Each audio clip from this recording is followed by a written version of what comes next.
மீதான ரஷ்ய விமான தாக்குதலில் 5 பேர் கொல்லப்பட்டனர் என்றும் எரிசக்தி அமைச்சகம் முழுவதும் சேதமடைந்து விட்டது என்றும் உக்ரைனின் மேயர் தகவல் தெரிவித்துள்ளார்.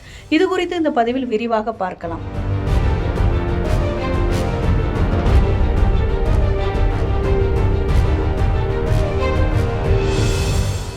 நேட்டோ அமைப்பு நாடுகளில் உக்ரைன் இணையக்கூடாது என்பதற்காக அதன் அண்டை நாடான ரஷ்யா கடந்த 2022ஆம் ஆண்டு பிப்ரவரி 24ஆம் தேதி முதல் அந்நாட்டின் மீது போர் தொடுத்து வருகிறது.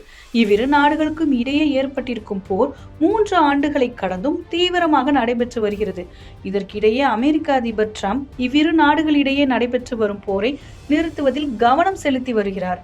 இந்நிலையில் ரஷ்யா உக்ரைன் மீது ஏவுகணைகள் மற்றும் ட்ரோன்களை கொண்டு ஒரே இரவில் பெரிய தாக்குதலை நடத்தியதாக பாதுகாப்பு அமைச்சகம் தெரிவித்துள்ளது. இதில் குறைந்தது 5 பேர் கொல்லப்பட்டனர்.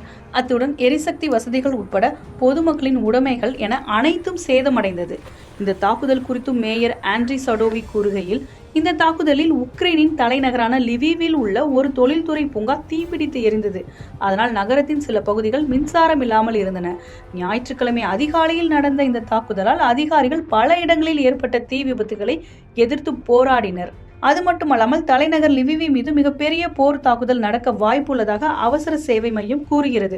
வான் பாதுகாப்பு பல திசைகளில் இருந்து இலக்குகளை தாக்கிய போது அதிகாலையில் வானத்தில் வெடிச்சத்தங்கள் எழும்புவதை உக்ரைன் தொலைக்காட்சியில் மாநில அவசர சேவையின் செய்தி தொடர்பாளர் தெரிவித்தார். இது குறித்து ஆளுநர் இவான் ஃபெடோரோவ் கூறுகையில், தென்கிழக்கு உக்ரைனின் சபோரிஜியாவில் 73,000க்கும் மேற்பட்ட மக்களுக்கு மின்சாரம் துண்டிக்கப்பட்டது. அப்போது ஒருவர் கொல்லப்பட்டார் மற்றும் 10க்கும் மேற்பட்டோர் காயமடைந்தனர். இதில் பெரும்பாலான மக்கள் வீடுகளில் பாதுகாப்பாக இருந்தனர் என்று தெரிவித்தார். அத்துடன் உக்ரைனின் இராணுவ தொழில்துறை வசதிகள் மற்றும் எரிவாயு எரிசக்தி உட்கட்டமைப்பு இரவோடு இரவாக தாக்கியதாக ரஷ்யாவின் பாதுகாப்பு அமைச்சகம் ஞாயிற்றுக்கிழமை தெரிவித்துள்ளது. 4வது குளிர்கால போர் நெருங்கி வருவதாலும் சண்டையை முடிவுக்கு கொண்டு வருவதற்கான ராஜதந்திர முயற்சிகள் தோல்வியடைந்ததாலும் மாஸ்கோ உக்ரைனின் மீதான தாக்குதல்களை முடுக்கிவிட்டுள்ளது. இந்த தாக்குதல் குறித்து உக்ரைனின் அதிபர் ஜெலன்ஸ்கி கூறுகையில், ரஷ்ய படைகள் 50க்கும் மேற்பட்ட ஏவுகணைகளையும் கிட்டத்தட்ட 500 ட்ரோன்களையும் ஏவியதாக கூறினார்.